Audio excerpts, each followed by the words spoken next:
Bonjour Raphaël, Bonjour Arnaud. et merci en tout cas d'avoir accepté l'invitation pour ce podcast. Je suis très content de pouvoir le faire, d'autant plus avec un client historique.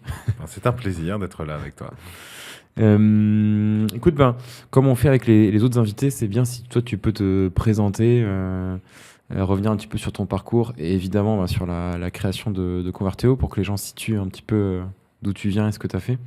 Alors, Converteo, c'est une aventure commencée il y a un petit bout de temps maintenant, en 2007. C'est un projet sorti d'école. Donc, moi, j'ai fait une école d'ingénieur et j'avais la chance dans cette école de pouvoir faire un parcours qui, à un moment, passait par HEC. Et donc, c'est là que j'ai rencontré Thomas Favre-Dubos, mon associé. On ne se connaissait pas avant cette année commune aux deux écoles. Et puis, donc c'est une formation qui s'appelle Management Nouvelles Technologies. On est en 2007, donc le Management Nouvelles Technologies, ça pouvait déjà ressembler pas mal à des sites web, à de l'innovation telle qu'on l'a vu après pendant les 10 ans suivantes sur la transfo digitale. Mais 2007, c'est un poil tôt et du coup, un peu de résistance naturellement dans les grands groupes sur ce genre de sujet. Donc, les deux étudiants que nous étions, on a cherché un job, on s'est posé pas mal de questions. Et on s'est rendu compte que cette fameuse utilisation du digital, elle avait quand même dépassé largement le sujet de la bulle du début des années 2000. En 2007, on a quand même déjà Facebook, on a déjà Twitter. Chez Google, il y a une solution qui s'appelle Google Analytics. Du coup, on trouve ça intéressant, qu'il y a des solutions pour traquer les sites, mesurer les choses, et ainsi de suite. Et on dit qu'il y a une opportunité très certainement à utiliser cette donnée pour mieux comprendre le parcours client sur les sites web. On peut accompagner du coup des entreprises qui auraient peu ou mal investi ce département analytique dédié à l'optimisation de la conversion. Et en creusant un peu plus, on se rend compte qu'aux États-Unis, c'est une discipline qui existe déjà avant les années 2000 et qui a déjà de la littérature et qui a déjà des experts et que en France, quand on cherche des contenus, on n'en trouve pas. Donc pour tester le marché, on est encore étudiant à ce moment-là, on lance un blog qui s'appelle blog-conversion.com.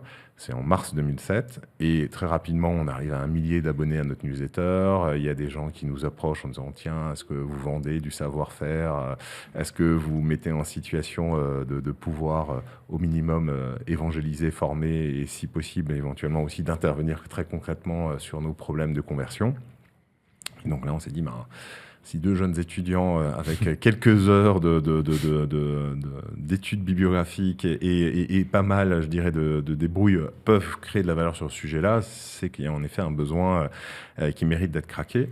On a imaginé pour un premier temps de pouvoir le faire sur différents formats, pas forcément un cabinet de conseil, c'était un des formats possibles et encore une fois, on pourra revenir dessus avec pas mal de spécificités parce que c'est un métier finalement qu'on aurait pu faire aussi en fournition de techno. On aurait pu faire le NAPTA de l'optimisation de la conversion. Voilà, tu optimises aujourd'hui et tu nous aides à optimiser le staffing. À l'époque, on aurait pu faire une solution qui aidait à optimiser la conversion. Quelques années après, il y a eu AB-Testy, Caméléon, par exemple, de belles startups françaises. Il y a eu surtout Content Square, qui est aussi une solution de mesure, et cette fois-ci avec du session replay, des choses plus étendues sur les comportements sur site. Mais 2007, avec Thomas, juste sorti d'école, on ne se sentait pas lever de l'argent pour, pendant plusieurs mois, années, sortir une solution. Et puis surtout, on n'est pas encore dans le monde du SaaS à ce moment-là. Il faut sortir des solutions on-premise et ainsi de suite. Donc, c'est pas aussi mature. Peut-être qu'on aurait reconsidéré le choix quelques années plus tard.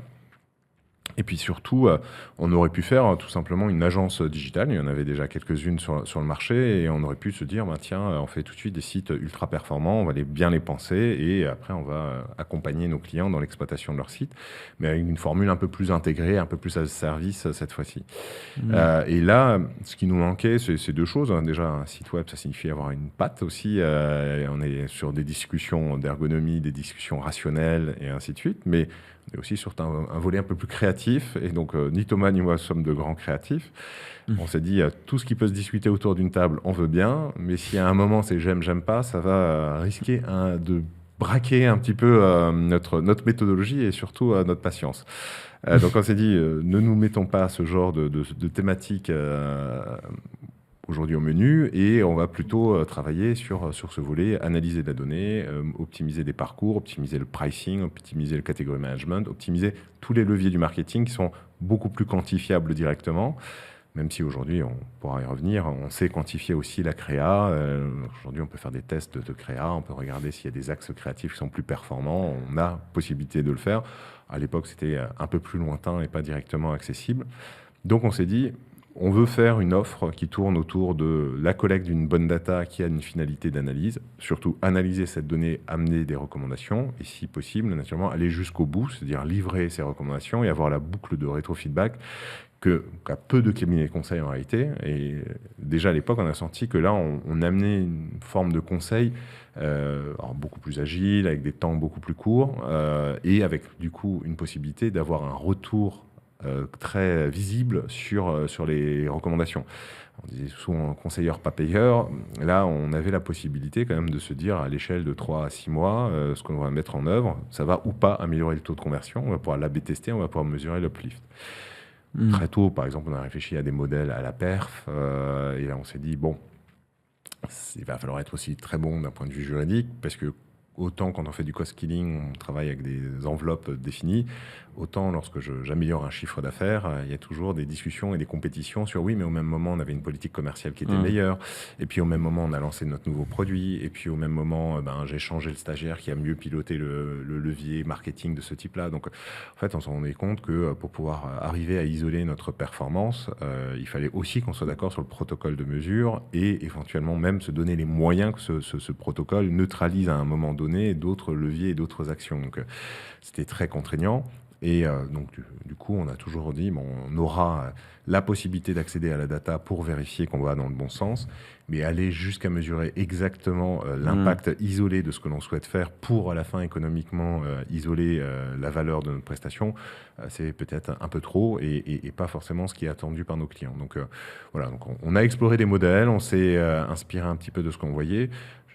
Je peux illustrer par exemple le fait qu'on se soit intéressé à la data quality. Moi, j'avais fait une césure en audit financier et je m'étais rendu compte que, en tant qu'auditeur financier, on travaillait surtout sur des approches, on va dire, du risque statistique et métier qui faisaient l'impasse sur le sujet du bug et de l'implémentation de l'outil de compta en face. Parce que ça, c'était déjà vérifié et audité par la partie IT du cabinet d'audit.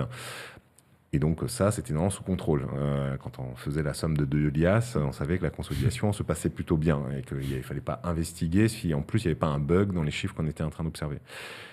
Nous, quand on s'est retrouvé face au point et site avec des questions très précises métiers, en disant pourquoi mes ventes dévissent, pourquoi sur cette catégorie-là le taux de conversion n'est pas bon, il n'y a personne qui nous a jamais certifié que la solution d'analytics était bien en place, que les indicateurs qui remontaient étaient ceux qu'on avait prévus. Donc très tôt, on a aussi eu cette culture de la data beaucoup plus amont, c'est-à-dire au point de collecte. Et ça a changé fondamentalement notre proposition de valeur, et c'est une chance, parce qu'on n'était pas hors sol, on n'était pas juste des analystes dans un Excel qui ont des chiffres et qui se disent je leur fais confiance et ça va se passer très bien parce qu'ils sont ce qu'ils prétendent être, selon une documentation un lexique ou un dictionnaire de données qui a déjà été déterminé. Nous, on a dû travailler sur les couches en amont, regarder les sous-jacents dans la solution d'analytics de, par exemple, un indicateur qui semble vraiment simple et accessible, qui est une visite.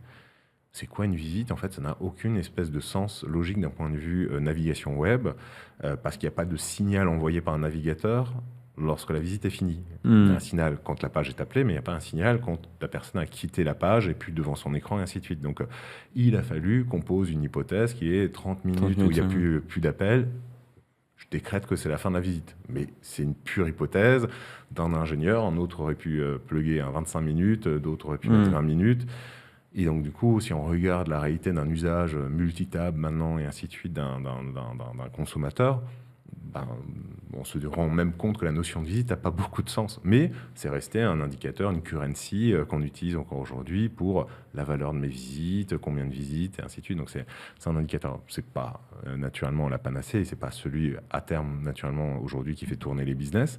Mais longtemps, il était un indicateur quasi roi, et avec une contrepartie, c'est quand on demandait aux gens de comment il était calculé et qu'est-ce qu'il représentait. Là, très vite, le soufflet se dégonflait. Et ça nous a pas mal interpellés parce que ça nous a amener sur des sujets autour de la data, comme dit, sur la data quality, sur la documentation, sur les hypothèses sous-jacentes, sur la gouvernance qui va avec, et ainsi de suite, qu'on utilise aujourd'hui sur tous les autres métiers qu'on a accompagnés et sur lesquels on a ce recul-là, de se dire les choses ne sont pas aussi décantées et acquises qu'il semble. Si aujourd'hui je regarde la plupart des entreprises qu'on peut accompagner, on doit faire une analyse de type évolution d'un chiffre d'affaires, ben déjà de quel chiffre d'affaires parle-t-on? Il y a 5 à 10 définitions courantes du chiffre d'affaires dans une organisation donnée. Donc quand je demande à un contrôleur de gestion de me tirer un tableau de bord de suivi du chiffre d'affaires, ben, il faut bien que je fasse attention lequel, parce que les périmètres sont différents, les méthodes de calcul sont différentes. Et à la fin, ben, naturellement, la nature des analyses et des insights que je vais en tirer n'auront pas grand-chose à voir.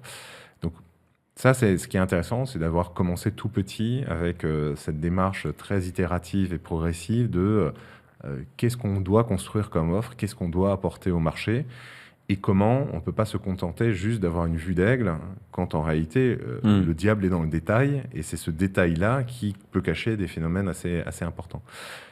Au même moment, on s'était amusé à regarder un petit peu ce que faisaient les cabinets conseils en strat, par exemple sur le digital et sur cet équivalent de data qui était le Web Analytics. Mais en fait, pas grand-chose parce que eux, le discours était encore différent. C'est-à-dire que les grands groupes ne s'intéressant pas au digital, ben, les quelques-uns qui en faisaient de manière professionnelle, c'était des pure players. Et aucun de ces pure players aurait mis 500 000 euros sur une prestation. Or, pour discuter à l'époque avec des partenaires de ces cabinets-là, ils disaient ben, pour moins de 500 000 euros, on ne se déplace pas, ça ne nous intéresse pas. Donc, en fait, on s'est rendu compte qu'on avait aussi une sorte de bac à sable un peu béni pendant quelques années de pouvoir apprendre notre métier, protégés que nous étions par ben, les réalités d'un marché qui n'était pas encore suffisamment sexy, mais qui était très exigeant. Et ça, c'est aussi intéressant parce qu'on a travaillé du coup avec des pure players, et les pure players, ben, ils voulaient un retour sur investissement sur les prestations qui était assez fort. Donc tout ça nous a fait développer une culture du conseil, je pense, assez différente et très, je dirais, en phase avec ce qui est devenu cette digitalisation, cette dataification de l'économie. Et il nous a amené à être très pragmatique dans notre proposition de valeur, au point où, naturellement, s'est posé après la question de comment c'était miscible ou pas sur des prestations de conseil plus classiques, parce qu'on avait peut-être une culture qui était hautement différente et qu'il fallait naturellement questionner notre capacité soit à être patient, parce que ces missions plus classiques allaient devenir des missions aussi data, des missions aussi un peu plus customer-centric, parce que ça aussi, c'est une marque de fabrique du cabinet, c'est qu'on a travaillé beaucoup sur la donnée du consommateur et qu'on prend naturellement le consommateur comme élément de départ de la transformation que l'on suggère à nos clients. Quand on leur dit de travailler sur leur site web, c'est pas pour faire du digital, c'est parce qu'il y a un consommateur qui leur demande par ce canal-là aujourd'hui d'être capable de consommer, d'accéder à un certain service en self-care et ainsi de suite. Et il n'y a pas de pire chose qu'une entreprise qui ne veut pas entendre, qui ne veut pas voir, et que le consommateur pousse jusqu'au point de devoir choisir des alternatives qui sont meilleures. Et c'est comme ça qu'on arrive... 2014 et ces notions d'ubérisation et ainsi de suite. Et c'est seulement à ce moment-là qu'on voit les grands groupes commencer à s'y coller et à investir sur ce canal digital. On se rend compte qu'à force de ne pas avoir voulu entendre, il y a des acteurs qui se positionnent comme intermédiaires et qui prennent des marges et qui ont des velléités quand même d'accélérer, qui sont très bien financés. Et pour certains qui sont déjà milliardaires et capables de faire des choses assez intéressantes, des petits trucs comme Amazon ou que sais-je, ou un Booking dans le tourisme. Donc c'est toute cette période-là, nous, qui est intéressante. Si je dois résumer, c'est ce 2007-2014 qui est la première version, on va dire, d'un Convertéo très centré sur les sites web, les parcours, la data collectée, du coup, afin d'optimiser cette expérience sur site. Pour le marketing, pour la fonction marketing. Pour la fonction marketing, exactement. Fonction marketing ou sales dans le B2B, puisqu'on avait déjà des acteurs dans le B2B ou sur la lead generation où on avait des ruptures de canal classiques. Je remplis un formulaire de contact, j'ouvre un compte et ainsi de suite. Et après, je rebascule sur des modes d'interaction un peu plus classiques avec un call center, avec un commercial qui vient me visiter ou ainsi de suite. Donc on avait déjà comme ça vu que sur des fonctions commerce, vente, marketing, on avait la possibilité de leur amener aussi toute cette matière de voix du client qui, par leur comportement, par leur demande, quelque chose qu'on aime encore aujourd'hui énormément analyser, c'est toutes les expressions qui sont saisies dans un moteur de recherche sur un site web, parce que c'est l'endroit de libre expression, c'est un peu l'étude, le sondage ouvert, fil rouge d'un site, c'est le seul endroit où le consommateur peut assez librement exprimer ce qu'il ne pense pas trouver ou ce qu'il pourrait espérer trouver. Et ça aussi, c'est intéressant en termes de matière, c'est une forme de matière grise, pas aussi structurée que naturellement que des clics sur des arborescences déjà décantées. Et c'est ce qui, naturellement, nous amène, très certainement le sujet qu'on développera un peu plus tard, naturellement du langage naturel, du génératif et de l'agentique, qui montre naturellement tout cet intérêt déjà à l'époque du moteur de recherche pour comprendre les expressions, pour comprendre leur structure, et derrière deviner l'intention du client, puisque c'est naturellement cette quête-là. On peut s'amuser à analyser des expressions. Le vrai sujet, c'est de comprendre derrière s'il y a d'un point de vue marketing quelque chose à en tirer et à comprendre. Voilà, 2007-2014. 2014, le reste, c'est plus qu'un passage à l'échelle. On essaye de comprendre en dehors du canal digital. Il y a des opportunités, du coup, aussi d'accéder à des données de type CRM, ticket de caisse, call center. On commence à partir de 2015-2016 à voir que on peut aller exploiter des retranscriptions d'appels parce qu'il y a des technologies matures à ce moment-là pour pouvoir le faire à des coûts raisonnables. On se rend compte naturellement que les entreprises prennent conscience que leur proposition de valeur, elle ne peut pas être silotée par canal, donc ils essayent par le truchement des cartes de fidélité de créer un master ID qui va permettre à la fin d'avoir une vision à 360 des parcours. Mais bon, ça c'est l'envie, et la réalité c'est que tous ces canaux sont construits progressivement, sont autant de strates géologiques ou si on les redresse de silos qui sont pas forcément connectés par design, et qu'il va falloir creuser deux pistes. La première, c'est de manière déterministe amener plus de consommateurs à accepter l'idée de s'identifier, et du coup à ce qu'on puisse faire des réconciliations vraiment déterministes. Et de l'autre côté, c'est de travailler soit un volet probabiliste sur cette réconciliation, ou d'aller chercher d'autres disciplines, et notamment une qu'on est à plusieurs aujourd'hui en France à continuer à exploiter, qui est l'économétrie, et d'aller naturellement faire des corrélations entre des investissements sur le digital ou sur d'autres canaux, et derrière des chiffres d'affaires, en se disant que tout ceci, si ça ne se traduit pas par une compréhension à la maille du consommateur, ça peut se traduire naturellement par des effets qui ont des conséquences plus ou moins directes, avec des effets d'étalement et ainsi de suite. Donc, c'est à ce moment-là qu'on commence à intégrer nos premiers data scientists, des premiers économètres, les premiers data engineers, parce qu'en face, pour faire du déterministe, on a monté les premiers data lakes pour essayer de prendre toute cette donnée et de lui trouver naturellement des clés. Et puis un travail avec le marketing sur c'est quoi la proposition de valeur par le consommateur. Pourquoi il s'identifierait pas c'est parce qu'il y a des services associés. Si je sors ma carte de fidélité au quotidien dans le monde de la distribution alimentaire, c'est parce que je sais que je vais bénéficier de prix réduits, parce que je vais avoir des offres exceptionnelles, parce que je vais avoir de la personnalisation, et ainsi de suite. Donc, quel est l'équivalent pour chacune des autres structures? Est-ce que je passe plus rapidement en caisse? Est-ce que qu'est-ce qui va me permettre de gagner? Très souvent, c'est du earn burn. Je collecte des points, je collecte des euros, et je peux après les utiliser, ainsi de suite. Donc ça, c'est une bonne façon d'expliquer, encore une fois, que la data a de la valeur, puisqu'on est prêt à payer, à sponsoriser le consommateur lorsqu'il sort sa carte de fidélité. Donc ça aussi, cette prise de conscience, elle est intéressante, et elle s'inscrit aussi dans la création, du coup, à partir de 2014, d'où d'un vrai volet de data marketing. Et je dis toujours, il a deux acceptations, c'est-à-dire que le marketing devient plus data, et de l'autre côté, que ma data, il faut en faire son marketing, il va falloir expliquer qu'elle a de la valeur, il va falloir trouver une façon de l'exploiter et de la valoriser. Donc ça, c'est des choses qu'on va faire jusqu'à 2020. Et 2020, naturellement, c'est après un Covid qui a été un gros booster pour nos clients qui avaient fait des investissements intelligents en e-commerce, en embasement CRM.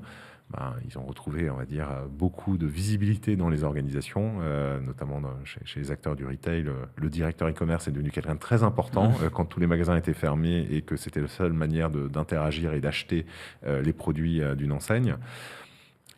Et passé à cette période-là, c'est naturellement le fait d'accélérer en 23 avec le génératif et depuis sur l'agentique, qui naturellement n'est que la suite de l'histoire, qui chez nous a aussi suscité des réflexions plus profondes, c'est-à-dire que le marketing isolé, dans sa démarche de dataification, atteint aujourd'hui un peu les limites aussi structurelles de ce qu'il peut produire dans une entreprise. Et aujourd'hui, les projets les plus intelligents sont naturellement ceux qui font intervenir des directions adjacentes. Je parlais tout à l'heure du foncier, par exemple, dans le monde des magasins. En effet, avoir des données de contexte. Pour comprendre un consommateur, il faut comprendre comment marche le magasin, quelle est sa surface, ou quand il a été construit, c'est quel concept qui a été déployé, c'est quoi la location des mètres carrés, ainsi de suite. Donc, on a tout plein de data sur les magasins qui sont intéressantes à les capter. Il y a des données à les capter naturellement sur les produits eux-mêmes. Donc là, travailler avec le procurement, avec ce qu'on appelle les PIM, les bases de données produits. Et donc, en fait, on s'est rendu compte qu'on avait aussi de l'appétit pour d'autres données qui devenaient du coup intéressantes à intégrer. Et à l'autre bout du spectre, quand on rencontrait ces directions-là, on mesurait aussi qu'elles étaient loin de bénéficier de toute la modernisation qu'on avait notamment permis au marketing. Le marketing a été assez souvent le premier à tester les nouveaux outils de DataVis, a été très souvent le premier à utiliser les nouveaux outils de modélisation type Dataiku ou autres. Et donc c'est intéressant parce qu'au passage, ça nous permettait de leur montrer que leurs collègues du marketing, on en pense qu'ils veulent, mais ils étaient plutôt en avance dans une transformation sur l'exploitation de ces outils data. Et quand ça allait même sur des sujets de data science, de machine learning, ils se rendaient compte que même si parfois certaines directions avaient déjà un savoir-faire établi, je pense notamment à des directions, notamment dans l'assurance sur l'actuariat et ainsi de suite, qu'elles ne bénéficiaient pas pour autant des dernières avancées technologiques et des derniers outils, notamment qui permettaient quelque chose qui est encore aujourd'hui un combat, c'est la data démocratisation. Donc permettre vraiment à chacun dans son métier d'avoir accès à la donnée qui lui semble pertinente, bien documentée et de qualité, et si possible avec des outils pour le consommer et potentiellement apporter la couche d'intelligence par-dessus qui va rendre la chose vraiment percutante. L'exemple classico-classique, encore une fois, historiquement on travaille beaucoup pour le marketing et les ventes. L'exercice très certainement le plus mal aujourd'hui exécuté dans des organisations, c'est celui du forecasting. Et pour autant, c'est celui qui va déterminer ensuite des politiques d'incentive des équipes, des niveaux d'investissement, d'allocation de stock, donc des impacts sur la supply. Typiquement, la supply et le marketing ne font pas le même modèle de forecast. Ils ne travaillent pas ensemble, ils ne se parlent pas des hypothèses et ainsi de suite. Donc on s'est rendu compte que pour que le marketing soit meilleur, il faut aussi que globalement, l'ensemble des directions s'ouvrent et se partagent de la donnée. Et si possible, au-delà de partager de la donnée, se questionnent mutuellement sur leur territoire et leurs défis. Quand je parle, par exemple, à des gens de la restauration collective, de la construction, du forecast, ok, c'est la motivation des équipes d'un restaurant ou au global le pilotage de mon déchet alimentaire, mais c'est aussi toute ma compréhension de tendance plus long terme de qu'est-ce que doit devenir mon offre de restauration si avec le télétravail, si avec la météo-sensibilité, si avec un certain nombre de facteurs et notamment l'implantation locale de nouveaux business. Tout ceci vient changer profondément mon offre et elle doit naturellement en tenir compte. Donc on voit que, encore une fois, les beaux projets naissent de la collaboration. Et ça, c'est un élément sur lequel aujourd'hui, avec l'agentique, avec les technologies IA, on commence toujours la discussion par ce bout-là en disant profitons-en pour que ça ne soit pas le projet d'une seule direction. Oui. Parce que si c'est le projet d'une seule direction, il répétera à un moment les mêmes erreurs que tous les projets précédemment menés, c'est-à-dire qu'il délivrera une optimisation locale et pas forcément l'optimisation globale qu'on peut tous se souhaiter. Et du coup, ça vous a amené à vous diversifier aussi sur le type de prescripteurs que vous avez, c'est-à-dire que vous parlez plus uniquement, ou vous faites plus uniquement des missions pour les ventes et le marketing, mais aussi pour toute fonction de l'entreprise. Ce qui est intéressant, c'est toujours avec ce biais de dire on parle de la data client, donc on travaille avec le marketing. Ça nous a enfermés et en même temps, ça nous a quand même amené à devoir discuter avec ces personnes, donc à qui on a pu laisser entendre qu'il y avait des opportunités de projet. Et donc, la première fois, c'est de l'intérêt. La deuxième fois, ça commence à devenir une proposition. Et la troisième fois, ça devient un projet. Et donc, on a commencé à travailler pour d'autres directions comme ça. La toute première et peut-être la plus structurante aussi et qui est en première ligne et qui va devoir énormément se transformer, ben, c'est la direction des systèmes d'information. Hein.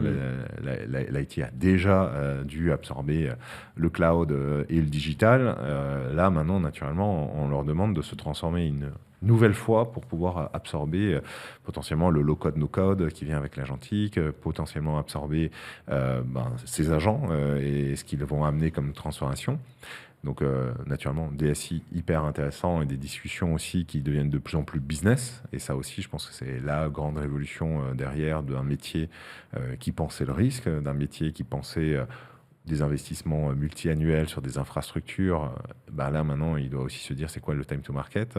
Si, je pense, mon data center à 5 à 10 ans, est-ce que ça match avec les objectifs stratégiques de l'entreprise dans les prochains temps? Est-ce que je pourrais déployer une nouvelle technologie qui n'existent même pas encore, mais dont on va me parler dans 6 mois et qui vont devenir incontournables dans un an, alors que je ne les avais pas anticipés au moment où je faisais les choix d'un fournisseur, ainsi de suite. Donc, c'est assez intéressant de découvrir que ces organisations-là, elles sont obligées de se remettre dans des temporalités qu'elles avaient pour l'instant, en termes de granularité, jamais véritablement voulu atteindre, parce qu'elles pouvaient se le permettre, et les niveaux d'investissement qu'elles faisaient étaient de cette nature-là.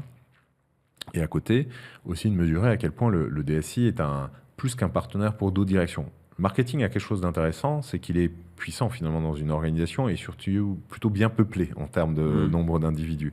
Il a un avis sur les questions, il a notamment un avis sur les technologies, et il a beaucoup fait de shadow IT.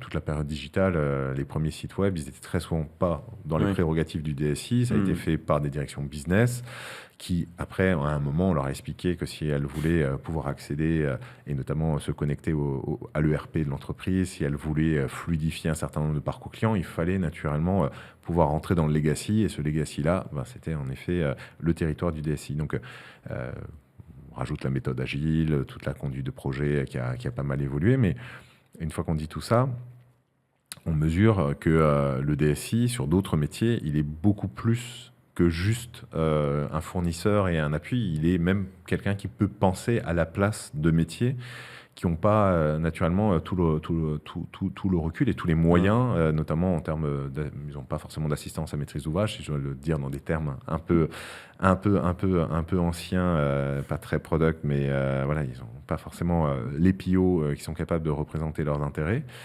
Et donc ça, c'est vrai pour une direction RH, par exemple.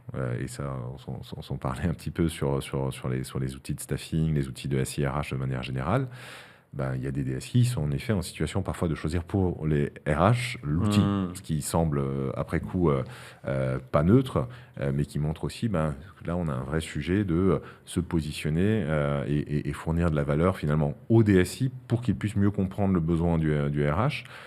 Donc, soit il le fait parce qu'il crée une organisation projet, ce qui a été le choix de certaines orgas, mais du coup, c'est un vrai défi de pouvoir comprendre finement, non pas les RH d'aujourd'hui, parce que ça, on va dire que c'est possible, mais aussi de sentir où va naturellement la fonction.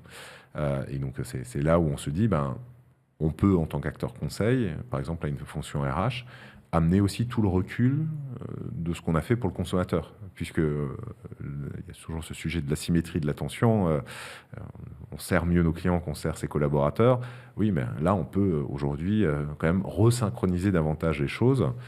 C'est d'ailleurs, encore une fois, sur un sujet un peu agentique, un peu génératif, ce qu'on a vu. En tant que consommateur, on avait déjà accès à ChatGPT, à Gemini et ces technologies-là. Et du point de vue professionnel, on s'attardait à venir. Donc, il y a un certain nombre d'utilisateurs, encore une fois, shadow de ces technologies-là, avec tous les risques que ça représente.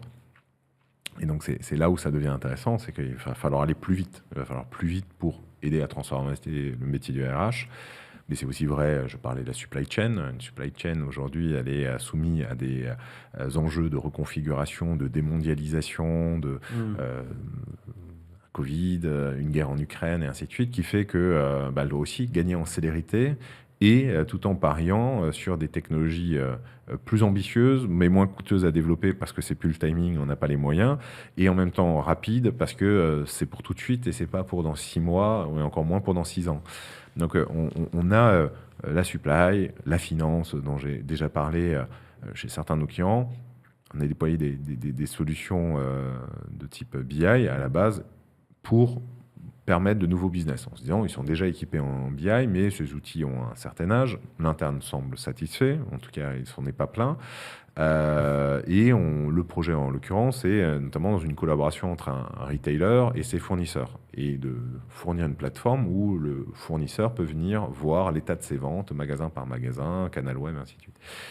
Et ce qui est intéressant, c'est que quand on a déployé la solution pour les fournisseurs, c'est finalement les internes qui ont demandé les premiers à ce qu'on leur ouvre des accès sur cette plateforme-là. Et parce qu'à cette occasion-là, ils nous ont dit, c'est pas juste que nos fournisseurs sont mieux traités que nous, internes, qui pour l'instant consommons cette donnée par des outils qui ont un certain âge. Et pour le coup, on ne nous a jamais proposé de pouvoir bénéficier du bel outil que vous allez mettre à disposition des fournisseurs. Et donc c'est là où on voit que naturellement ce sujet de data démocratisation que j'évoquais tout à l'heure, ce sujet d'aller vite et d'aller au contact des besoins, là en l'occurrence c'était le DSI qui pilotait le choix des technos, et donc cette techno qu'on a ouvert à l'extérieur, d'en faire de la BI ouverte à l'extérieur, c'était pas possible sur la vieille techno. Mais la question qui vient aujourd'hui et qui est naturellement en discussion avec ce client, c'est comment finalement peut-être cet outil qui était destiné à l'externe devient aussi l'outil interne, parce qu'il y a une continuité et du coup une exigence de dire c'est peut-être aussi plus simple en termes de collaboration, notamment pour les négos commerciales, si on a le même outil qui fait référence et qui permet à chacun de pouvoir confronter ses chiffres. Donc c'est là où c'est intéressant, c'est que ce DSI, là, il est typiquement dans un choix qui ne doit pas que être comme il a pu être mené jusqu'à présent, c'est-à-dire je regarde mes CAPEX, mes OPEX, et je me dis, CAPEX, celui-ci, il est amorti, je ne vois pas pourquoi je changerais d'outil de BI, ça ne va pas créer de valeur dans l'immédiat. Mais tout en mésestimant, ce qui commence à rentrer dans la culture du DSI, c'est la perte d'opportunité. Et de se dire, oui, mais d'un point de vue métier, il pourrait aller beaucoup plus loin, il pourrait aller craquer des analyses, des modes de collaboration nouveaux avec les fournisseurs, du coup, une optimisation accrue, notamment une activité pricing. On voit naturellement tout l'intérêt de commencer à se montrer les chiffres entre un fournisseur et un retailer. Historiquement, c'est un tabou. Et finalement, quand on permet ce genre de collaboration, on se rend compte que c'est win-win. Donc voilà, il y a tout plein comme ça de tabous. Et le DSI doit être finalement l'allié de ces discussions-là. Et tout ceci, il a quand même gardé des prérogatives de risque, naturellement la sécurité, naturellement aussi le dérapage de ces nouvelles technologies d'un point de vue qualité du service et ainsi de suite. Puis un dernier point, peut-être aussi très important, historiquement, il y a quand même pas mal de DSI qui sont rattachés à la finance, notamment les PME, naturellement FinOps. Tout ceci doit quand même rester sous contrôle et donc soit relever d'un effort de rationalisation des technologies, soit un moment quand même de pilotage et de ramener toutes ces quantités en quelque chose d'opérationnel et de compréhensible par la finance, qui ne peut pas payer des enveloppes ou des coûts de cloud sans savoir exactement de quoi ils relèvent. Et donc du coup, est-ce qu'on peut dire que vous êtes passé d'un métier qui était vraiment au tout début de l'optimisation de parcours client, de conversion sur site web pour marketing-vente, à du métier de la data pour tout un tas de départements de l'entreprise, supply, DSI. C'est exactement ce mouvement qu'on a fait. Et je pense qu'il est intéressant, c'est qu'il est plutôt le miroir de ce qu'on voit chez nos clients. C'est-à-dire que ce mouvement, on l'a senti, on l'a suivi finalement. Parce que le marketing avait besoin, notamment pour répondre à ces cas d'usage, d'aller vers plus de data. Du coup, on a été capable de l'accompagner. Encore une fois, je n'ai pas la prétention de créer les besoins qui n'existent pas, mais plutôt d'accompagner dans la résolution de problèmes qui sont devenus trop urgents pour ne pas les traiter. De l'autre côté, on s'est rendu compte on se frottait à des limites par design, notamment je parlais du PIM tout à l'heure. C'était pas forcément de la responsabilité du marketing de sortir un PIM, c'était plutôt côté DSI d'avoir un DAM, un PIM, des outils de ce type-là. Et c'est là où on s'est rendu compte, allons voir ce DSI et expliquons-lui qu'on ne peut pas faire de la distribution sur des marketplaces si on n'a pas un flux produit qui se construit sur base d'un PIM. Et donc, première réaction, c'est oui mais non. Et puis la deuxième réaction, c'est d'accord, je comprends que ça devient urgent et que sinon vous ferez autre chose. Et donc là, on retrouve ce fameux moment de la tentation du shadow IT.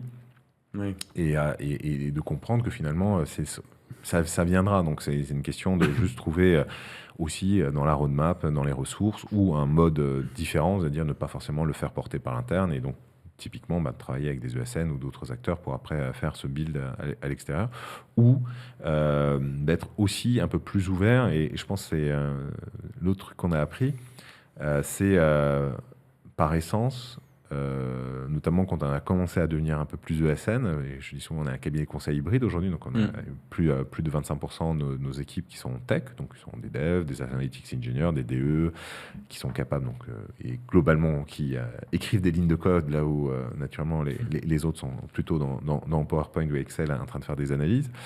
Ce qui est intéressant, c'est de se dire qu'on a compris assez vite qu'il y avait cette tentation, notamment du côté du DSI, c'était de ne pas remettre en question l'expression de besoin du métier et de prendre le besoin tel qu'il est ou tel qu'il a été compris, et parfois très spécifique, très polymorphe, et donc à la fin, très usine à gaz, si je dois le traduire d'un point de vue, vas-y, fais-moi un logiciel avec ça, toute cette logique de productivisation, naturellement, qui pour nous est le corollaire d'un sujet de standardisation.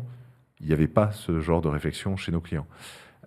Pourquoi ? Parce que déjà, ce n'est pas leur business de faire un produit qu'ils vendraient à d'autres. Donc, comment marchent les autres entreprises ? À la rigueur, ils s'en fichent.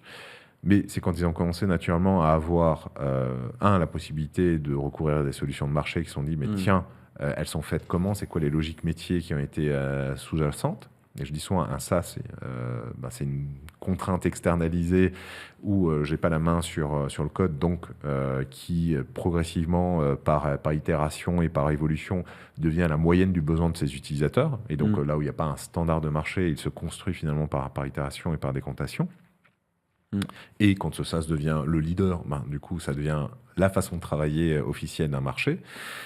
Donc ça, c'est assez nouveau et je pense loin aussi de ces logiciels ou de ces progiciels qu'on pouvait paramétrer de plein de façons différentes et à la fin, beaucoup de développement spécifique par-dessus et donc à la fin, ça se parlait pas et notamment sur un sujet de définition de data que j'évoquais tout à l'heure, d'arriver en effet à se dire d'une entreprise à l'autre, si je devais comparer un chiffre d'affaires, voire, je me rappelle, des indicateurs qui sont très basiques comme un taux de conversion, j'avais naturellement rapidement 10, 15, 20 clients où on voyait qu'est-ce qu'ils mettaient ou pas dans leur mode de calcul du taux de conversion et on se rendait compte que vous pouvez avoir chacun une définition qui lui était propre. Ouais. Je mets cette source de trafic, je ne mets pas. J'ai un modèle d'attribution de ce type-là, je n'ai pas le modèle d'attribution de ce type-là.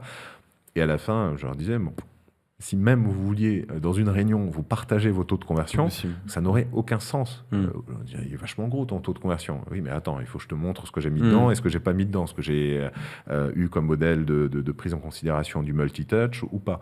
Et donc, j'aurais dit, ça c'est quand même important aussi de se dire qu'une partie de la complexité et de la dette IT, elle est quand même liée à cette envie systématique du métier, parfois avec une collaboration active ou passive de la DSI, de faire du spécifique. Et cette notion de standardisation, elle est pour moi ce qui est naturellement l'avènement après des architectures Mac et de manière plus générale, cette ouverture au monde, c'est-à-dire tant que je vis tout seul dans mon coin, il n'y a pas de souci. Mais dès le moment où je veux passer à l'échelle, et ça peut être vrai déjà au sein de l'entreprise, ne serait-ce que par le M&A, la consolidation, le rachat, l'intégration de nouvelles structures, avoir des briques qui posent les concepts de la même façon, qui les traitent de façon équivalente, derrière, c'est beaucoup de temps de gagner à une intégration, beaucoup de temps gagné à une intégration RH, pas de temps de formation. Les gens savent utiliser, en fait, au bout de quelques heures, ils savent utiliser la nouvelle version. C'est pas 6 mois de formation pour s'adapter. Et puis surtout, c'est de la substituabilité après des solutions. Et là, ça devient intéressant parce que pour moi, c'est un des enjeux, sans rentrer sur des sujets de nationalité, mais de souveraineté. Dire, si j'ai une solution et je peux la remplacer par 4 autres ou 5 autres du marché, je suis souverain dans mon choix et je peux naturellement substituer. Si j'ai une solution qui est faite à façon pour moi, je ne change pas. C'est tellement lourd, c'est tellement contraignant que je suis enfermé dans mon choix. Donc, cet enjeu de standardisation des process, qui du coup amène standardisation tech, du coup qui amène standardisation de la data, et donc c'est bien cette séquence-là, on s'est rendu compte qu'elle était aussi au cœur d'un nouveau modèle de conseil qui pouvait historiquement avoir la tentation de l'inverse, c'est-à-dire du spécifique, qui enferme, qui verrouille, et qui crée des projets où j'ai besoin d'un plateau de 300, 500, 600 développeurs, ici ou ailleurs, mais où la complexité est un business model. Et là, on a une chance.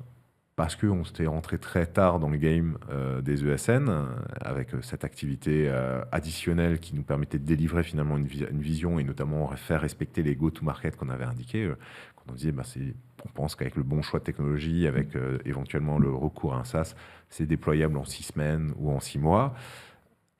On nous a demandé d'en faire la preuve. Et donc, on est rentré sur ce sujet, non pas pour vendre des palanquets de développeurs ou de data engineers, mais pour délivrer une valeur qu'on avait prétendu pouvoir naturellement apporter avec des choix intelligents et pertinents.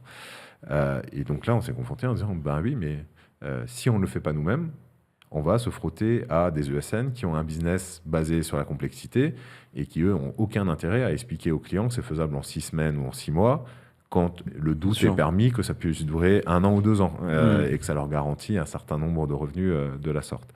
Donc, on a tous ces mouvements de marché qui sont intéressants et qui nous montrent qu'on est arrivé avec beaucoup de chance, finalement, toujours un peu comme un bébé, une feuille blanche qui s'approprie et qui regarde et qui s'inspire de ce qui a été fait par le passé pour notamment se dire qu'est-ce qu'on ne veut pas reproduire comme erreur dans le modèle. Et donc cette proposition d'un conseil très proche finalement des opérations, très dans la compréhension avec la boucle de rétroaction, très proche des technos, très proche et du coup aussi de l'écosystème des solutions SaaS et des éditeurs, nous permet aussi de dire où est-ce que je dois faire du build, où est-ce que je dois plutôt acheter. Et ça vous arrive ça arrive que tes équipes techniques, justement ces 25% d'équipes, fassent des solutions spécifiques pour les clients, ou maintenant 84% du temps, vous passez par un SaaS et vous le déployez. En fait, dès qu'on a un SaaS mature et dont on juge qu'il a vocation à devenir d'une certaine manière un des standards du marché, naturellement qu'on passera par le SaaS. Ça n'a aucune espèce de sens parce que, on ne veut pas maintenir des solutions. Et encore une fois, c'est d'autres métiers, d'autres contraintes. Je n'ai pas envie d'avoir d'astreinte, je n'ai pas envie d'avoir des SLA. Alors, naturellement, on pourrait construire ça par du partenariat, on pourrait trouver une façon de travailler. Mais on trouve que philosophiquement, c'est même un non-sens parce qu'il y a une spécialisation. Il y a un métier qui est celui d'éditeur. Donc maintenant, est-ce qu'on a envie de se créer un business d'éditeur? Tous les cabinets conseillers ont été tentés à créer à un moment une activité d'éditeur, enfin tous les cabinets qui ont velléité à faire un peu de tech, parce que derrière récurrence, parce que derrière amélioration de la valo, effet de levier aussi dans des négos à la revente, et lock-up d'une certaine manière aussi de leurs clients. Donc du coup, parfois on a des cabinets outillés ou des outils qui font du conseil. Parler un petit peu, on reparlera peut-être des pourtours concurrentiels et de comment tout ceci se confond. De notre côté, je pense que la vision elle est assez claire, très humble parce que c'est un de nos principes et naturellement une preuve d'intelligence pour nous. Et de dire c'est un métier à part entière, qui a ses propres contraintes, qui a ses propres modes de financement, qui a ses propres réalités aussi en termes de dynamique et de contraintes, sur lesquelles, si on commence à se disperser sur ce sujet-là, la tentation, elle est naturellement qu'ensuite, on n'aille pas jusqu'au bout de l'acte de conseil, voire pire, qu'on commence à avoir un conseil très, très, très biaisé sur prenez la solution qu'on a développée nous, plutôt que de dire il y a une bien meilleure solution, bien plus intéressante d'un point de vue économique, d'un point de vue fonctionnel ou que sais-je. Donc il y a aussi ce sujet de rester juge et partie et de ne pas confondre les deux dans un marché où, à l'inverse, il a pu nous arriver, et quand j'ai évoqué tout à l'heure cette plateforme de collaboration entre les fournisseurs et les distributeurs, de packager des technos pour les verticaliser, leur donner une finalité qui n'était peut-être pas la première pensée par l'éditeur. Ça s'est toujours fait en intelligence avec les éditeurs en question, et notamment en déterminant que sur certains de ces business, en termes de cible client en France, il y a peut-être 5 à 10 clients. Peut-être en Europe, il y en a 20 ou 30. Donc jamais l'éditeur n'aurait pris le temps et l'énergie de... Et ça tombe bien parce que les éditeurs, je pense aux gros comme aux petits, un Google Cloud comme un Salesforce, ils ont ces notions notamment de marketplace après de solutions qui sont développées on top de leurs propres solutions. Ils ont cette culture-là. Je peux faire un Salesforce dédié à un vertical. Une boîte que j'avais rencontrée qui avait fait un vertical de Salesforce pour l'agriculture, qui avait pensé toutes les contraintes et tout ce qui était spécifique au monde agricole. Ben, c'est génial, c'est toujours Salesforce, mais derrière, naturellement, avec une intelligence métier additionnelle. Nous, on a pris voilà, ces technos de DataVis, ces technos de Data Lake, on les a packagés pour pouvoir faire cette plateforme de collaboration aux fournisseurs. Et en fait, le gros de l'intelligence à la fin, c'est surtout les interfaces qui amènent derrière, naturellement, toute la logique des bons KPI, des bons parcours, des bons réflexes, des bonnes actions, puisque naturellement, tout ceci amène après à des prises de décision. Donc, aujourd'hui, c'est bien le seul endroit où on va se positionner et avec des modèles où on ne sera pas SaaS, puisqu'on préfère du coup céder une copie entre guillemets du code source et en termes de propriété intellectuelle, de pouvoir après nous continuer à commercialiser par ailleurs et de pouvoir bénéficier naturellement de l'intelligence de ce qu'on a pu développer, mais tout en cédant les droits d'exploitation aux clients en question. Donc là aussi, on ne cherche pas à devenir ce que l'on n'est pas, on cherche toujours le meilleur chemin pour délivrer la valeur qu'on a sentie. J'aime bien cette notion de la data qui contient de la valeur. Nous, notre business, en tout cas, c'est d'aider à prouver que cette valeur, elle est concrète, elle est réelle et elle est délivrée via les use cases qu'on a pu imaginer. D'accord. Donc, voilà pourquoi les collaborations elles sont obligatoires finalement et que le travail avec les éditeurs, c'est un travail plutôt, là pour le coup, de temps d'échange qui n'est pas neutre et qui prend beaucoup de temps. Le premier lieu, c'est de discuter de la roadmap, savoir où va une solution.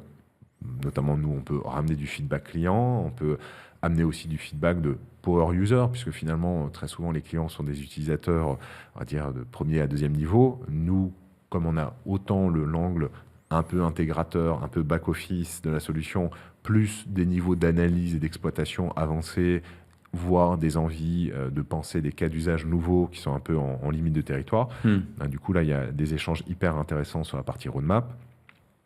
De l'autre bout du spectre, on a naturellement des discussions après beaucoup plus commerciales, c'est-à-dire comment on va ensemble craquer ou pas un client, où il y a eu des discussions avancées de la part de l'éditeur, mais il manque encore le petit truc en plus pour pouvoir conclure la vente, et où nous, on va aider aussi en montant un BP, en montrant naturellement l'impact économique et ainsi de suite. Donc c'est un travail en intelligence que l'on fait avec les éditeurs, toujours dans le champ, en tout cas, des métiers que l'on comprend et que l'on connaît, que naturellement, on a vocation à étendre. Ok. Et quand tu repassais un petit peu la frise, on va dire, chronologique de Converteo, tu parlais justement de cette dernière étape sur la GenAI et l'agentique. Est-ce que c'est une proportion forte de vos missions actuellement Cette année, on a quantifié, alors, globalement, on a 100% de notre mission qui sont sur de la data. Et donc ça, c'est le point de départ. Alors, c'est toujours marrant parce que comme on est sur des métiers avec de l'application, les gens, ils n'ont plus l'impression de faire de la data. Mais je leur rappelle qu'il y a plein de leurs collègues dans les mêmes métiers qui font le métier sans data ou beaucoup moins data-driven que l'on peut l'être. Donc il n'y a pas un de nos métiers que l'on ne fait pas avec de la data, où il n'y a pas une problématique de collecte, d'engineering, de processing et ensuite de restitution. Donc, ça, c'est déjà le point de départ. Il s'avère qu'après, en fonction des sujets plus ou moins avancés, on est soit sur du RPA, de l'automatisation, des choses un peu basiques, soit on est sur des premiers niveaux de machine learning et d'IA. Et donc ça, globalement, si on prend la pocket large IA, on est à 25-30% de notre business qui tourne sur le sujet. Et si on fait un focus vraiment sur l'IA agentique, qui est du coup une nouveauté de l'année, globalement, on est autour de 5% cette année et c'est un segment qui a vocation à croître de plus de 100% sur 3-4 ans, donc qui va rapidement, naturellement, atteindre les 30-40%, on pense, de notre activité. Et ça se fait notamment avec un plan de recrutement dédié ad hoc que l'on a annoncé là il y a quelques mois et sur lequel on est en train d'avancer avec intérêt parce que nouveau métier, parce que c'est marrant et on retrouve une bulle de nouveau un peu sur les métiers de la data science parce que les data scientists sont très bons en Python. Or, pour coder un agent, c'est aujourd'hui le Python qui est utilisé. Donc c'est finalement, les gens me disent, tiens, qu'est-ce que je devrais apprendre si j'ai un peu de temps? Fais du Python parce que ça devient un langage de nouveau hyper attirant et qui a aussi un intérêt par rapport à cette nouvelle vague. Et donc, quand tu dis ces poids de business, je pense que c'est aussi ce poids de business-là qui est le reflet de ce que l'on voit chez nos clients. C'est-à-dire que on aura toujours une composante data, et notamment de data quality, qui est évidemment présente et existante. Sur certains process, on sera déjà mature et la data quality permet de faire de l'IA. Et donc, on a cette quote-part d'IA qui progresse.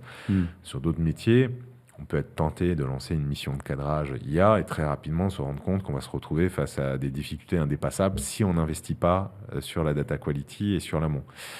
Donc c'est pour ça que je n'ai pas de doute qu'on va continuer à faire une quote-part de data encore plus importante. De la même manière, on a toute une activité conformité. On avait été très très occupé en 2018. En mai 2018, il y avait naturellement cette date de déploiement du RGPD.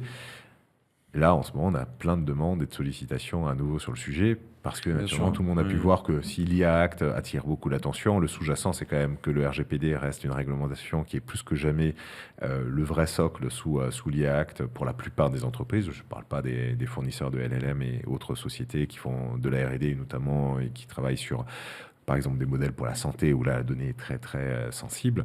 Mais je parle pour le gros des acteurs pour qui on travaille, c'est-à-dire plutôt des marques, plutôt des retailers, plutôt des acteurs de la grande conso. On est quand même là juste à se rendre compte que le RGPD, on n'a peut-être pas fait attention qu'on ait les consentements pour faire des traitements à base d'algorithmes ou d'agentique. Donc très souvent, on est rappelé là aussi, c'est un sujet de data, il y a un sujet juridique qui vient avec. Tiens, elle est mal documentée ma data, mais est-ce que surtout j'ai documenté les traitements associés? Si c'est pas le cas, il est encore temps de peut-être pas tout de suite mettre en production et de vérifier naturellement avec mon DPO et avec éventuellement un recours d'un cabinet de conseil comme le nôtre qui est expert sur la question, de vérifier qu'on ne va pas se mettre à risque d'un contrôle de la CNIL d'ici quelques semaines ou mois. D'accord. Oui, donc vous avez des missions au-delà de l'agent lui-même ou de l'utilisation de la LLM en elle-même sur un use case, vous avez des missions annexes. Exactement. Sur du RGPD, sur la sécu. Et est-ce que tu as, je sais pas si tu as des exemples déjà de cas d'usage que vous avez fait en POC. Oui. Est-ce que aussi tu as l'impression, parce que beaucoup de gens disent, il y a beaucoup de POC qui se font, on parle de 200, 300 POC qui sont dans les entreprises, mais après, ceux qui se généralisent à scale sont assez peu nombreux, voire parfois réduits à néant. Oui, alors... Qu'est-ce que tu en penses là-dessus? Est-ce qu'on peut passer l'IA at scale? Est-ce que tu as des exemples là-dessus de succès? En fait, ce dont on s'est rendu compte, c'est qu'au début, on a commencé en 23 à faire du génératif. Que le génératif, il y a quand même un gros problème de supervision et de contrôle de la production. Je me rappelle la première fois qu'on leur a fait produire des contenus, on se rendait compte naturellement qu'aucun de nos clients était prêt à mettre en ligne ces contenus sans avoir été relus et vérifiés par un humain. Donc ça me rappelle dans la révolution automobile, quand en Angleterre, ils ont voulu faire rouler les premières voitures dans la rue, ils imposaient que quelqu'un marche à l'avant avec une lanterne et annonce qu'une voiture arrivait. Donc on peut se dire que c'est sous-optimal, et notamment en termes de vitesse, on est limité à la vitesse d'un passant qui avance à pas d'homme. Donc on sait que naturellement, cette notion de risque, et encore une fois, on la comprend parfaitement, elle était au cœur des préoccupations. Donc c'est là où, comme toute industrie nouvelle, on passe différentes phases, et notamment des phases de sécurité, des phases de gouvernance, des phases naturellement qui aujourd'hui par exemple se traduisent par LLM as a judge, donc la démarche systématique de mettre un LLM face à un LLM, de l'évaluer, voire plusieurs LLM pour évaluer, avec de très belles startups françaises comme Giscard et quelques autres qui sont sur ces business-là. Donc, on a vu surtout un écosystème se décanter. Je pense que très vite, on a vu le potentiel de ces technologies. Je pense que tout le monde l'a vu. Tout le monde a voulu le tester et voir si c'était vrai. Mais derrière, et on peut se le dire en toute honnêteté et transparence, l'offre disponible pour des entreprises notamment, elle était loin d'être aboutie et, je dirais, capable de délivrer la promesse. Encore une fois, si je parle de voiture, c'est comme si, en effet, j'étais allé voir un véhicule à la foire universelle, super, il marche. Derrière ce véhicule-là, je ne le retrouverai pas en concession et il n'y aura pas encore les stations-service pour alimenter. Donc c'est sympa, j'ai la voiture mais je n'ai pas l'essence, ou j'ai la voiture et je n'ai pas les pneus. Voilà, il manquait trop plein de choses qui faisaient que pendant une année, on a bricolé non pas par manque d'idées, mais par niveau de maturité des briques disponibles. Et donc, ce qui était quand même très contraignant, hein, on est un petit peu dans l'histoire du fromage, quoi. On marche là où il n'y a pas de trou, quoi. Donc, ça, c'était les LLM, tu veux dire, les LLM et les solutions qui permettaient d'accéder les consommés, les Dust et autres, mais qui étaient aussi limitées. Mais aussi, on a vu très vite qu'on n'avait pas les protocoles, donc il a fallu agent to agent, il a fallu MCP, enfin voilà, il a fallu un certain nombre de briques qui, encore une fois, quand tu es LLM, quand tu es du bon côté, quand c'est toi qui fabriques, en fait, tu les inventes, ces briques. La question, c'est quand est-ce que tu les standardises et t'en fais des briques accessibles au plus grand nombre. Encore une fois, cette notion d'API, aujourd'hui, pour nous, elle est acquise. Avant, tu allais voir ton DSI pour tirer un flux. C'était long, c'était pénible. Et si tu n'étais pas du côté du DSI, tu faisais rien. Si l'API n'était pas là, tu consommais pas. Donc, on retrouve un peu cette notion de, oui, en effet, il faut qu'il y ait des assets qui soient structurés, clarifiés, technologiques, conceptuels, que les gens puissent appréhender et qu'ils puissent naturellement utiliser pour qu'à la fin, cet agencement de Lego fonctionne. Ou je laisse après des zones où c'est un peu plus ouvert en termes d'édition, mais du coup, il fallait choisir un langage. Est-ce que c'est le Python? Est-ce que c'est un autre? Donc, une fois que toutes ces choses ont commencé à se mettre en œuvre, la question d'après, c'était pas pouvoir faire un POC, c'était est-ce que c'était déployable et industrialisable. Je dis souvent aujourd'hui, notamment au début, les premiers gens qui ont pu essayer notamment toutes ces technos qui font du vibe coding et ainsi de suite, m'ont très vite dit c'est fini, il n'y aura plus besoin de développeurs, ainsi de suite. Aujourd'hui, nous, on ne dit pas ça. Nous, on dit c'est clairement pas possible, raisonnable, d'utiliser juste le vibe coding de A à Z. Non, le vibe coding, ça sert à faire ce que j'appelle une maison polystyrène échelle 1. Donc tu peux aller la visiter, machin, mais bon, au bout de quelques jours, tu as des places, ça commence un peu à se trouer, enfin, ça commence à se dégrader, et naturellement, ça ne sera pas tenu dans le temps. Or, on sait qu'un site web, c'est un produit avec l'approche productivisation, il va falloir faire des mises à jour et ainsi de suite, il va falloir adapter un certain nombre de choses. Donc, c'est très très bien pour faire ce démonstrateur. Mais après, il y a la question de l'industrialisation, et celle-ci, il n'y a pas de miracle. C'est des développeurs qui eux-mêmes vont après utiliser des technologies de gain de productivité basées sur de l'agentique. Donc ça aussi, à un moment, il y a des gens qui sont fournisseurs de solutions, qui vendent des trucs, qui racontent des trucs, moitié livré, moitié de roadmap, et je suis gentil quand je dis moitié-moitié, parfois les proportions sont autrement moins délivrées que ça, et en face, tant que tu n'as pas fait, tant que tu n'as pas réalisé, cette notion aussi de tant que je n'ai pas poussé jusqu'au bout, je ne sais pas réellement de quoi on parle. Encore une fois, si je prends la démonstration de n'importe quelle techno, on te la fait toujours dans une zone d'utilisation qui est sympa et ainsi de suite. On ne te la pousse pas dans ses limites, et surtout, on ne te la pousse pas dans un écosystème client contraint.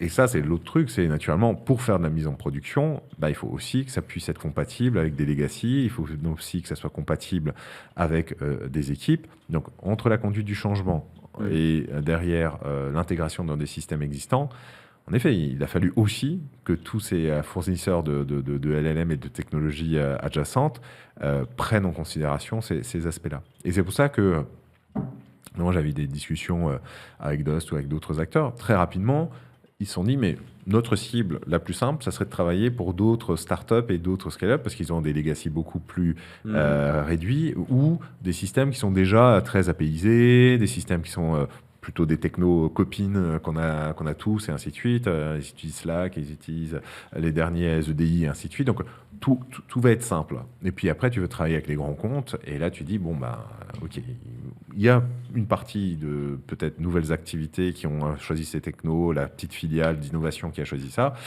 Mais si je veux aller sur le core banking dans une banque ou sur l'ERP d'un retailer, ça sera autrement plus complexe et ça ne peut pas passer en prod. Deuxième truc, peut-être, au-delà de tout ce que je dis là sur l'écosystème, la maturité, la décantation, c'est aussi les choix. Comme les gens l'utilisaient à titre perso, ils ont finalement beaucoup vu sur des choses qui ont des impacts sur le client et donc plutôt sur du marketing et de la vente.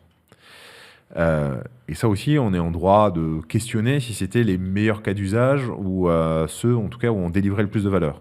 Je dis souvent, on est quand même dans un monde actuellement, notamment en France, hyper problématique depuis la dissolution. La conso, elle va pas bien. Donc, aller chercher du chiffre d'affaires en plus, c'est pas le truc le plus évident à date. Et c'est pas une question d'intelligence, c'est juste une réalité de qu'est-ce qui reste à la fin du mois au consommateur. À l'autre bout du spectre, j'ai des opérations et j'ai des coûts. J'ai des choses qui délivrent plus ou moins de valeur, qui sont répétitives, qui sont ennuyantes, que j'aurais pu peut-être pour certaines déjà automatiser à l'époque avec le RPA ou des technologies équivalentes. Là, je peux commencer à réfléchir parce que j'ai du volume, parce que j'ai de la répétition, parce que j'ai des technologies qui se prêtent bien à ce cas de figure-là, qui délivreront très certainement un ROI beaucoup plus rapide et beaucoup plus clair, parce que des processus déjà clairs et décantés et que je connais bien. De l'autre côté, aller mettre, tout le monde voulait mettre un chat GPT-like sur son site et ainsi de suite, alors qu'en réalité, il était branché à rien et il ne pouvait pas faire grand-chose en termes d'action. C'était pas la meilleure des idées et naturellement c'était plutôt une machine à frustrer ou à prendre des risques inconsidérés.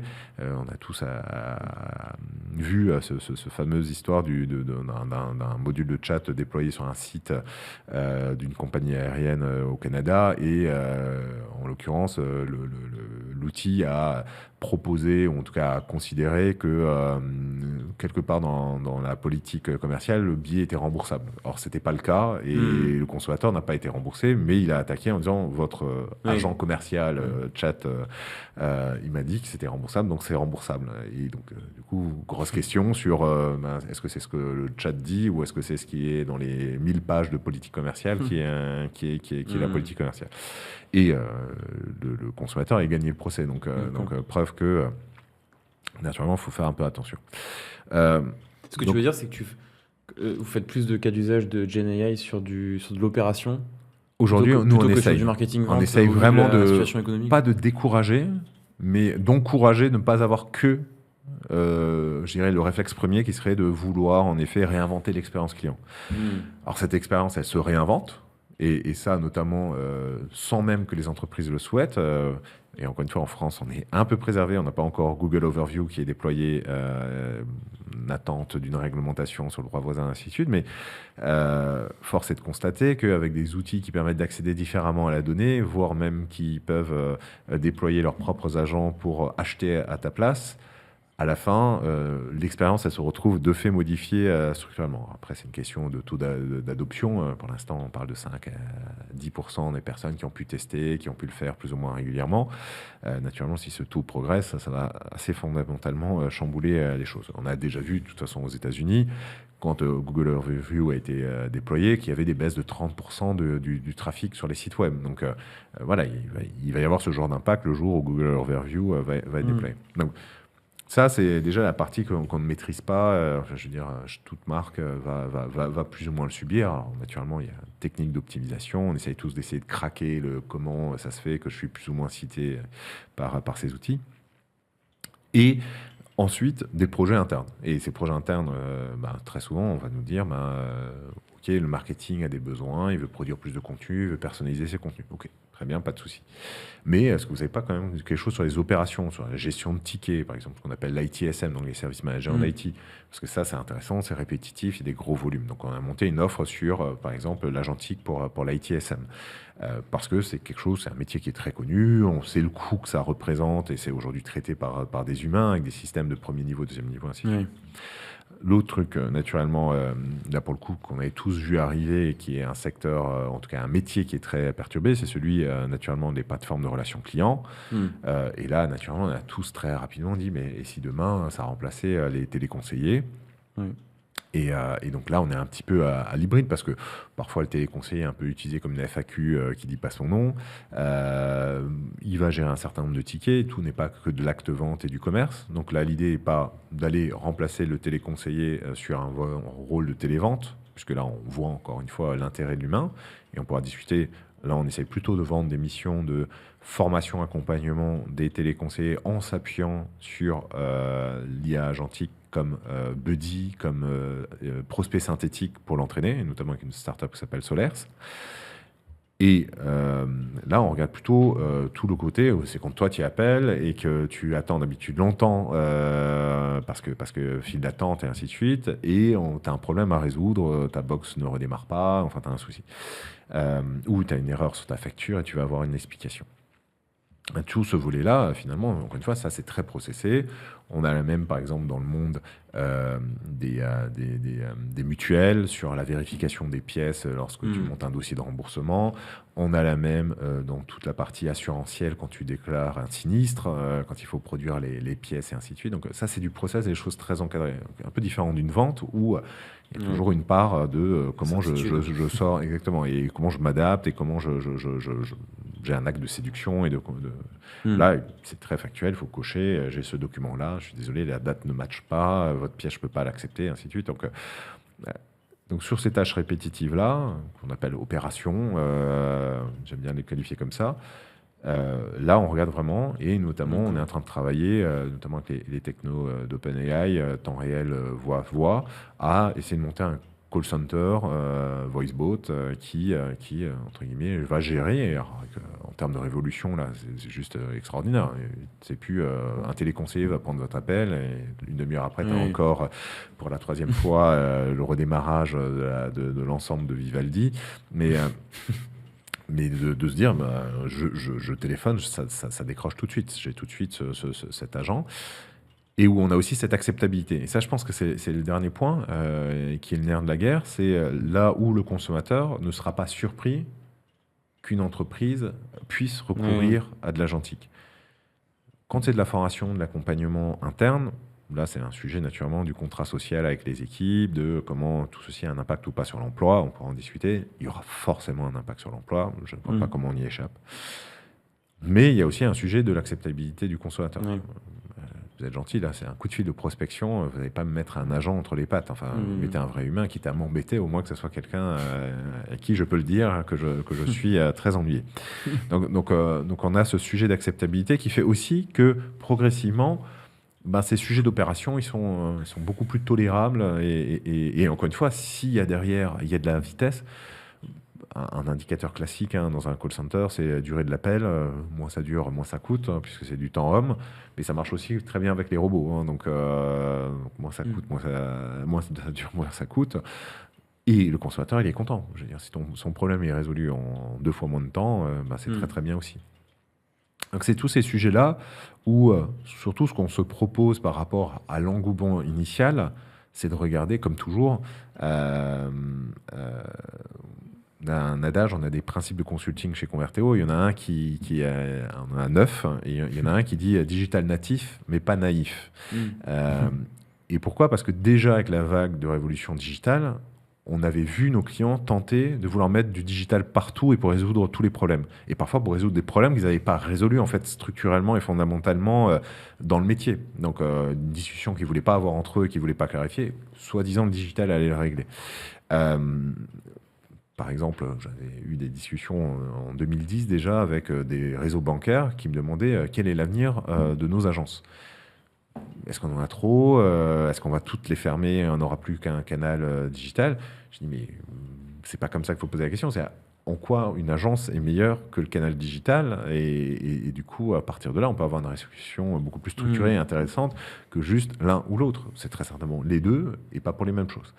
Et donc là, je pense qu'on est au moment où on commence à y voir plus clair et où on peut aussi faire entendre à nos clients qu'il y a un sujet de technologie qui commence à arriver à un premier degré de maturité, et je ne pense pas qu'ils sont totalement finis.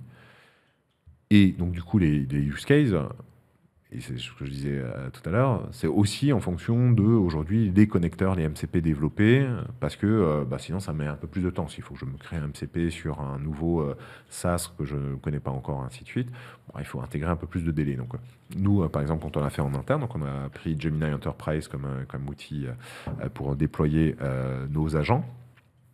On a regardé ce qui sur étagère était déjà accessible et les métiers qui, du coup, par design, étaient les plus rapidement transformables. Et donc, très rapidement, ça s'est traduit par, en effet, faire cet inventaire des choses dispo. Tu le sais, par exemple, nous, on a regardé du côté de Napta. Donc, aujourd'hui, on a un agent qui permet de regarder facilement qui est disponible pour une mission sans forcément aller le consommer dans Napta. Et en fait, on en a quelques autres. On s'en est parlé d'autres, de comment je connecte au calendar pour plutôt regarder à partir du calendar pour faire du pré-staffing ou des choses comme ça. Donc, les idées, après, ne manquent pas. Elles présupposent quand même que voilà, on a soit un connecteur, soit un MCP ou quelque chose qui y ressemble, qui va nous permettre d'accéder. Et après, de regarder en effet ce qui est répétitif et surtout ce qui peut aussi à date être pénible et qui du coup est mal fait ou peu fait par les équipes. Parce que là, encore une fois, cette substitution, elle est assez magique, puisqu'en réalité, c'est même pas une substitution, pour une fois, c'est fait, quoi, et c'est propre. Donc, Et est-ce que tu penses au-delà de... Donc là, c'est intéressant de voir les cas d'usage client et en interne que vous avez pu mettre en place. Est-ce que tu penses que c'est que ces structures, notamment donc, type OpenAI, Mistral, etc., peuvent concurrencer aussi des cabinets de conseil parce qu'eux-mêmes commencent à faire de la prestation de services pour leurs clients. Alors, c'est aussi longtemps que j'ai vu des technologies, il y a toujours eu la tentation, quand tu es sur la première vague d'adoption, de pousser l'adoption en fournissant tes propres équipes parce qu'elles connaissent mieux la techno, parce qu'elles vont un peu la bidouiller pour naturellement délivrer de la valeur. Avant qu'une techno devienne vraiment un produit et soit utilisable massivement, il y a naturellement une phase de maturité. Moi, je dis souvent que j'accepte cette phase-là parce qu'elle est aussi celle qui permet de faire toute la partie UX Research et remontée d'insight pour les équipes produits de la plateforme. Là, encore une fois, où on peut être, nous, aussi, je dirais, une source d'information, mais ce qui est encore plus simple en circuit court, et notamment, et on le voit, hein, que ce soit Mistral avec CMA CGM, par exemple, ou OpenAI avec des gros clients américains. Le vrai sujet, c'est en effet, je ne vais pas le faire sur 25, 30, 50 clients. Je vais le faire sur quelques gros logos qui seront après dans une stratégie aussi d'être le client vitrine. Et donc là, c'est important aussi que l'éditeur technologique s'approprie les cas d'usage déployés chez le client, sur lesquels il a contribué très certainement beaucoup plus fortement que ce qu'il fera par la suite. Mais ça lui permet finalement et à la fois d'alimenter son marketing, sa com, et à la fois d'avoir un vrai retour réel sur l'usage, et de finir et peaufiner son produit jusqu'à espérer ce qui, normalement, est la demande de tout actionnaire derrière, c'est-à-dire à un moment un passage à l'échelle. Et ce passage à l'échelle, il peut que se faire par une distribution distribuée sur des conseils des intégrateurs. Et c'est là où on joue naturellement notre rôle et on revient dans la partie. Le vrai sujet, c'est la cohabitation sur les premières années, de ne pas être totalement hors de la partie, de ne pas se faire totalement déposséder des plus beaux deals par ces éditeurs, qui à la fin, en termes de business model, n'ont aucun intérêt, et ça aussi, ça peut être problématique, avant même le vrai prix de leur conseil. Pourquoi? Parce qu'à la fin, ils se retrouvent sur la licence ou sur l'équivalent de licence qu'ils revendent, sur laquelle ils font un EBITDA beaucoup plus conséquent, comme tu le sais, en tant qu'éditeur SaaS, que sur une partie conseil qu'ils peuvent vendre at cost, voire qu'ils peuvent parfois offrir. Ce qui, par exemple, dans le monde des cloud providers, est devenu à l'inverse une subvention qui peut être allouée aujourd'hui à l'aide à la création de ces logiciels sur leur cloud, parce que derrière, les services vont tourner des machines virtuelles et donc ça redevient de la facture. Donc tu t'achètes de la part de marché ou tu t'achètes, entre guillemets, c'est un coût d'acquisition que tu finances. Donc cette ambiguïté-là, comme dit, elle est pour moi un mal nécessaire. Elle est aussi le garant que les technologies, normalement, avancent dans le bon sens. Le problème, c'est quand ça dure. J'ai eu sur d'autres de mes métiers des éditeurs qui, à un moment, n'avaient pas levé d'argent, ne partaient pas à l'international. Et donc, du coup, ils ont commencé un petit peu à tourner en rond et à devenir plutôt des cabinets de conseil outillés. Là où ils avaient vocation à faire une solution, ils sont devenus beaucoup trop dépendants de leur business de conseil, d'intégration et d'accompagnement. Et là, en effet, là, il peut y avoir un problème structurel à dire, OK, ça, c'est pas la promesse. On parlait tout à l'heure de chacun chez soi et du coup, ensemble, on crée une chaîne. Quand les maillons commencent à fusionner, on a un petit problème. Et ça, moi, j'ai pu le voir, mais notamment quand on avait des entreprises qui étaient un petit peu en perte de vitesse et où elles devenaient finalement, c'était une manière... Alors, cette fois-ci, elle vendait le conseil au prix juste parce que c'était une façon de faire rentrer du cash dans la boîte et de continuer à financer la roadmap. Donc, il y a aussi, c'est un des critères que je regarde d'habitude. Un SaaS ou une tech qui n'est pas financée, il y a un risque mécanique et structurel qu'à un moment, elle devienne un concurrent. Un SaaS qui est financé, on lui demande de toute façon de telle TRI qu'à la fin, elle ne peut pas se satisfaire de faire juste un peu de conseil en plus de son métier. Elle aura toujours des professional services, ils seront... Là, encore une fois, nous-mêmes, on est consommateurs de professional services chez un Adobe ou chez d'autres gros éditeurs parce qu'il y a un cœur d'offres sur la plateforme que eux seuls peuvent naturellement contrôler et maîtriser parce que trop rare, parce que trop précis ou un petit peu la formule du coca. On n'est pas censé de l'extérieur totalement y avoir accès. Donc, et nous, ça nous va bien. C'est juste un partenariat étendu avec un peu de professional services, tout va bien. Le problème, c'est quand... on commence à avoir des KPI qui laissent à penser que le revenu de conseil est supérieur au revenu enfin que l'ARR et la partie logicielle.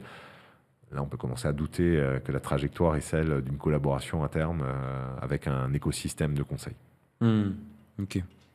Et oui, donc ce que tu dis, c'est que c'est normal d'avoir un peu de service au début c'est même ça.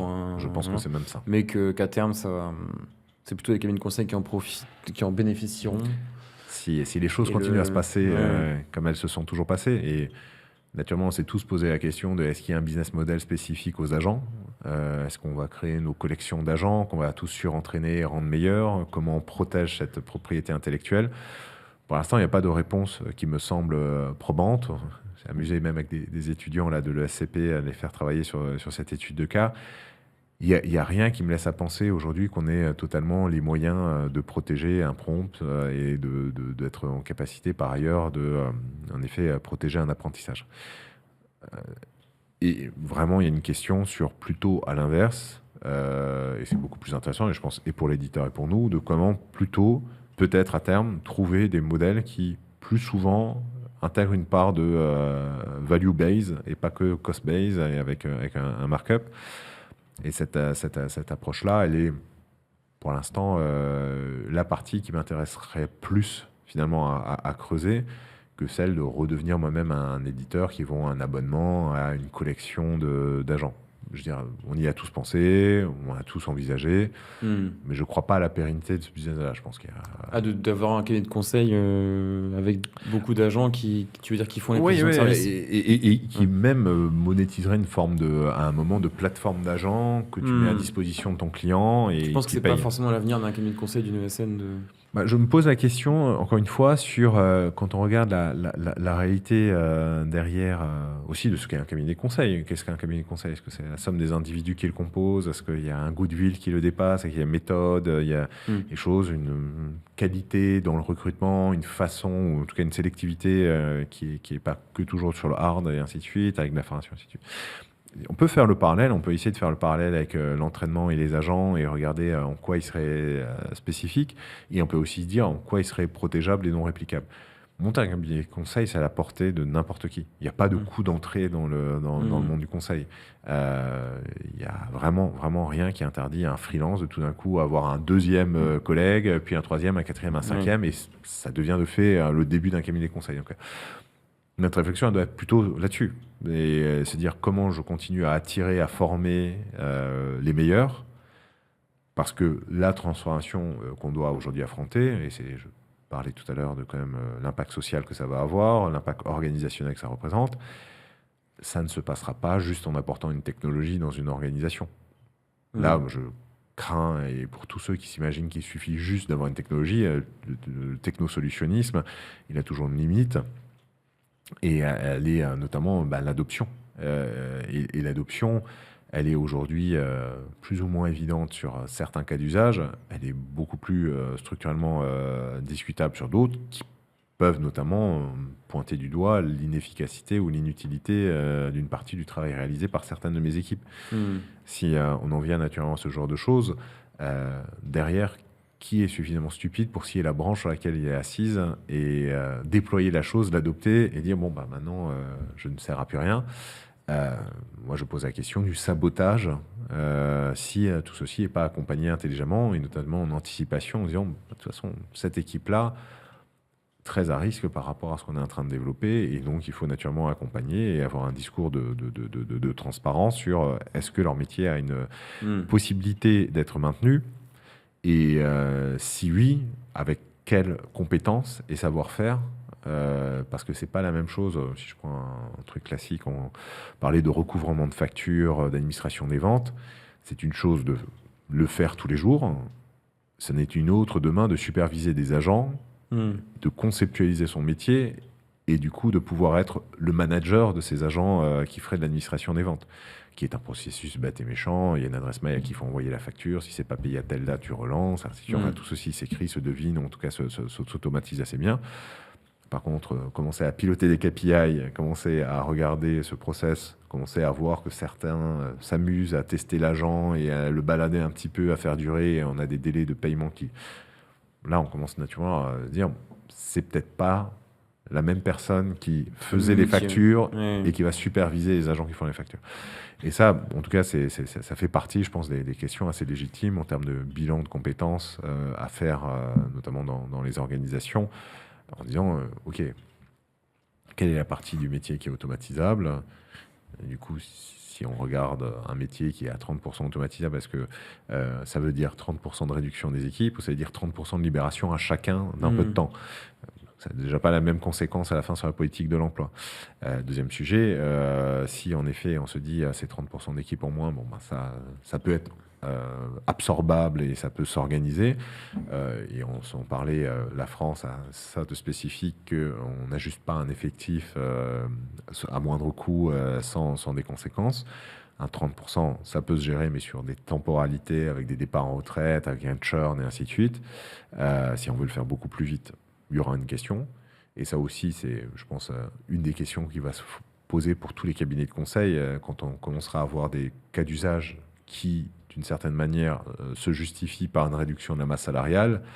C'est à quel horizon on pourra avoir la démonstration et le retour sur investissement par rapport à ça. En France, en tout cas, on sait que ça ne pourra pas être juste la décision du mois prochain, on arrête la collaboration avec 30% des équipes. Donc, on a quand même cette nature-là de questions qui va rester sur table un certain temps avant d'avoir des réponses. Et je pense qu'aujourd'hui, c'est un sujet que la plupart des clients préfèrent éluder pour se concentrer sur machine et humain, comment on collabore, plutôt que penser à la substitution, parce qu'on ne voit pas, en tout cas, encore une fois, en France, facilement la question.